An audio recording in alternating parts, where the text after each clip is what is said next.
Welcome to the Innovation Squadcast, making a positive difference in learning through innovation. Welcome to Innovation Squadcast, and thanks for making us part of your educational PD journey. Digital Citizenship Week is coming up October 20th, 24th, 2025, and it's just not another awareness campaign. It's an opportunity to shape the next generation of responsible digital citizens. In our increasingly connected world, teaching students how to navigate online spaces safely, respectfully, and ethically has never been more important. This episode explores how educators can make the most of this dedicated week to create lasting positive change in their students' digital lives. I am Jimmy Kate. And I'm Nicola Point. And can we give a big shout out to BCSD? Yes. Since 2016, we have been a Common Sense Media school district, which means all the schools have participated in all the digital citizenship lessons, and some are catered to, high school might have some that they have to show that are mandatory, right. And they keep using these over and over. And then on top of that, schools choose to do their own digital citizenship and common sense media certification. So whoop, whoop, way to go, BCSD. Yeah, and we appreciate a lot of the librarians and take that task on and administration leadership. But really, digital citizenship is something that can be taught, I think, in any day, any class period, any grade level. There's always these kind of teachable moments, as these students are going to be thrown into this pretty rapidly evolving digital world, born into technology. It doesn't always make them digital citizens and how to kind of use it. So there's tons of online challenges that they're facing, misinformation, privacy concerns, digital wellness, cyberbullying, just how to navigate through all of those different things. And this Digital Citizenship Week helps kind of, just remind us of some of those things and how can we kind of teach some of those things as we go forward. And I look at it as not just the students, the adults as well. So the students are having these conversations in their classroom, or something arises and the teacher makes a teachable moment, like you said. And then maybe that night at dinner, they're talking about it, or driving to the ball field, they're talking about it, which gives adults the time to stop and think about it as well. Sure. Sure. So when you're thinking of, digital citizenship, what are some of the core concepts that parents and teachers and students can think about when they're kind of navigating the digital world? I think number one is safety. It doesn't matter how old your child is. You always want to teach how to be safe online. There's so many, scams out there that we know of, or don't click this link, or no, that person seems like a nice person. So you really have to kind of reiterate that over and over. And I would start that from the younger ones on. And privacy, giving out your information. Right. That's huge. We don't want them ever doing that. So. Sure. And then I think next you look at digital well-being, thinking about what are some healthy screen habits and what's a good digital balance, spending too much time versus not enough time, whether it comes to, schoolwork and resources and finding information. There's tons of information. You can do tons of learning on there, but, what's the balance that needs to be struck? Online interactions, how to navigate those safely and responsibly, and then just kind of the resilience if there is any negative stuff coming to you. Have that talk about where is these negative things coming from, and how can you kind of combat them and navigate that world as well. So right, and staying away from that negativity. Sure. Yep. Because I've told my own personal children, anything you put on social media, or anything you're, texting to somebody, just because you might delete it doesn't mean it's not out there for somebody. And then down the road, businesses and, different careers will look into that. So it has to start from the beginning, and don't even have that temptation to add on to that negativity. Just keep scrolling. Exactly. What else do you see when it comes to core concepts? When you were talking about, the time, I know some parents set times for their students. I even set a time on my phone, and it tells me, I set certain apps like, all right, tell me when I've reached this amount, and it will warn me like, okay, you're at however many minutes. Right. And it just helps me become more aware. And I think sometimes with students, they might not be aware. They might not be able to judge like, oh, I've been on too long. But those little timers and I'm pretty sure all the phones have it now where you can actually, set the time to say, take a break, step away. What about like when they're actually thinking about sharing or content creation or anything like that online? What kind of things do you talk about to help them navigate that safely as well? When they're sharing or when they're Both. consuming? I think sharing and then also looking at the consumption, but look about sharing and just consider kind of decisions that they're making. Right. You don't have to share it all. Right. Sometimes less is best. Right. But, students do this, adults do this. Sometimes they see something and automatically share it because they agree with it. But have they fact checked it? Is Right. it legitimate? Sure. So we have to be better about doing that and checking that. And I think we do a great job in BCSD with all of this AI.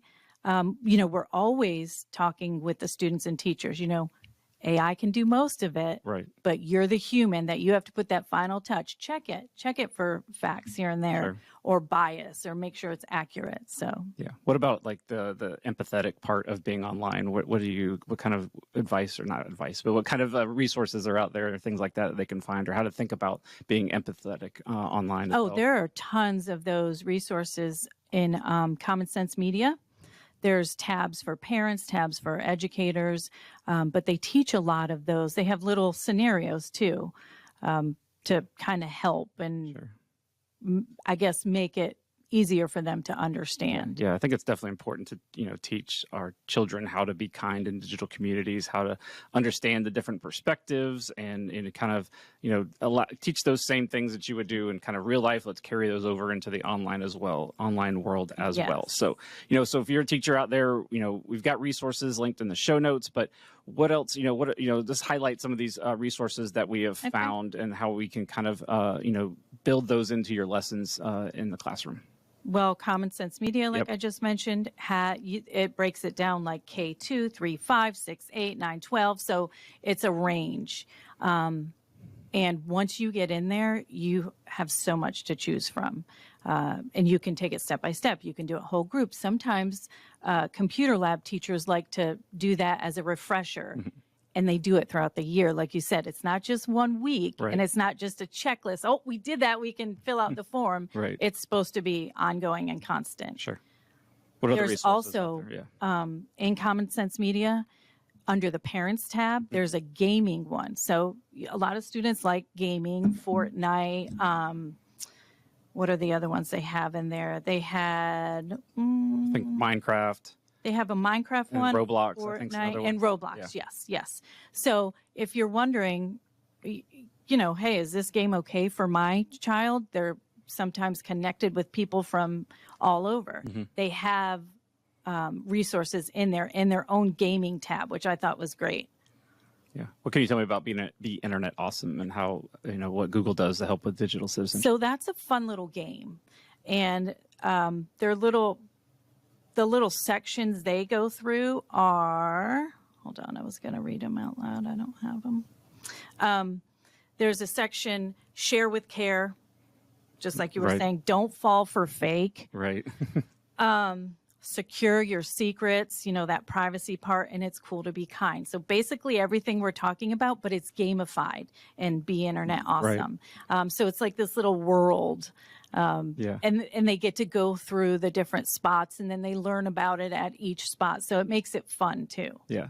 Yeah. And then code.org, we usually talk about, and we'll be talking about Yeah. an hour of Code Week in December, but they also have some digital citizenship resources, don't They they? do. So you're thinking digital citizenship and code.org, but when you think about it, they're coding. Who knows where they're going to maybe develop the codes or create the codes? They still have to know how to be good digital citizenships there. Exactly, yeah. Digital citizens there. Can't say that fast. It's hard. And we have a form, an unplugged digital citizenship form linked in with that Common Sense Yeah. or with that code.org. Yeah, some as well. hands-on activities and other activities that kind of go along Yeah. with that as well. So, and here at BCSD, and Phil, if you want to go ahead and switch to the screen, we've got some resources in our Schoology resources tab. So if you go to kind of your resources and then over to group, and then you'll see most likely your school, and then we have a Berkeley County School District group. And then in there, we've got a digital citizenship folder. And so if you click into that folder, you're going to see that we kind of broke down and kind of picked some lessons from Common Sense, from Be Internet Awesome. So we've picked some resources out there. And then if you click into whatever grade level, just pick whichever one you like. And then we've got some, like I said, we have our Common Sense Media. You click into there, and then we have some units that you can have some links that take you to some units that you can go ahead and use as well right inside of your classroom. Thank you, BCSD. Yep. I don't even have to go searching now. Nope. And you see a lot of AI. That's huge. Yep. And then along with that, we have our AI Navigator and Class Link. That's also another place that you can, has some digital citizenship responsibility and ways to, kind of navigate the AI world in the classroom as well. So we've got those resources as you're going through. So tons of resources available for you so you can kind of make it happen. So if you're a teacher and you're like, all right, I got this week, let's spend I'm going to maybe focus a little bit on it. What's some things they can do? What are some ideas they can do kind of leading up to it, during, and then after? Maybe just like a little pre-assessment. Throwing out some of that vocabulary that goes with being a good digital citizenship, because you might say to your student, oh, that's not leaving a very good digital footprint. And they'll be like, I don't even know what a digital footprint is. Right. So maybe, pre-assessing or throwing some of those words out and knowing that you need to touch on those, or they probably at home, or I don't know, at their sports, wherever they are, they've probably heard of some not so good digital citizenship times, I'm sure, with their friends, or who knows, with adults, they probably hear people talking about it. So I would even ask them, hey, have you known anyone to ever have bad digital citizenship, or, maybe what do you think would be bad? So really getting them excited for that, I would do before. Yeah. I always look at too, this is an opportunity that you're not asking you to create anything new or do anything different. Right. You can integrate this right into your lessons. If you're writing and you're doing a writing lesson, why not write about some digital citizenship? And so, encourage that, just integrate it into the existing curriculum and your standards that you've already got going on. So that's just a way to kind of do that as well. So and maybe you want to engage families with some take-home activities, get them thinking about that at home. And then, any kind of opportunities like you just talked about for reflection, I think is absolutely important. So, and then as we move past, this week, and then as we continue to, so we don't forget about it, what are some ways they can keep that conversation going? I would keep it, like, maybe make it part of your, a monthly goal to touch on a new resource or something that you may have overheard them talking about. Yeah. That's usually, teachers are so good about hearing it in the moment and going with it. Right. But, you might hear things on the playground or hear things in the lunchroom or whatever, and you just kind of make a note and say, all right, we're going to touch on that. Sure. If it doesn't need to be taken care of immediately. Yeah, I think anytime you can, share any success stories or build this, this culture of positivity throughout your school about how to access, the digital world and everything like that. Because, we don't think the digital world's going anywhere anytime soon. It's probably going to even increase.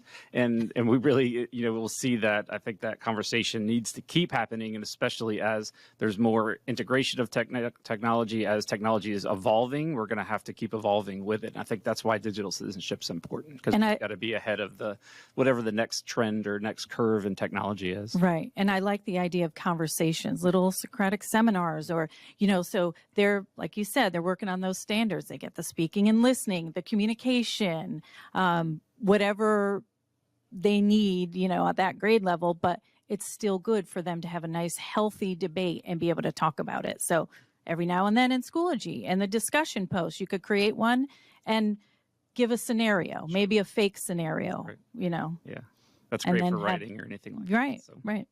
All right. So I hope everybody takes advantage of Digital Citizenship Week and uses some of those resources. And if there's something that you do that's a really great lesson, email your ILCs. We'd love to hear about some great lessons that we could pass on to other teachers. So Nicole, thanks for being here, sharing your digital citizenship expertise with us. Until next time, keep innovating. Thanks for tuning in to the Innovation Squadcast today.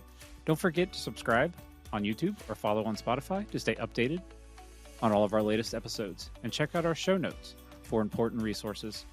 You can also earn renewal credits through our podcast PD and Unified Talent. Just 2 episodes get you 1 credit. And visit the BCSD Innovation Squad Facebook and Instagram pages for even more inspiration. And if you're ready to move forward and transform your classroom into a space of innovation, reach out to your ILC. And until next time, keep innovating and make a positive difference in your students' lives.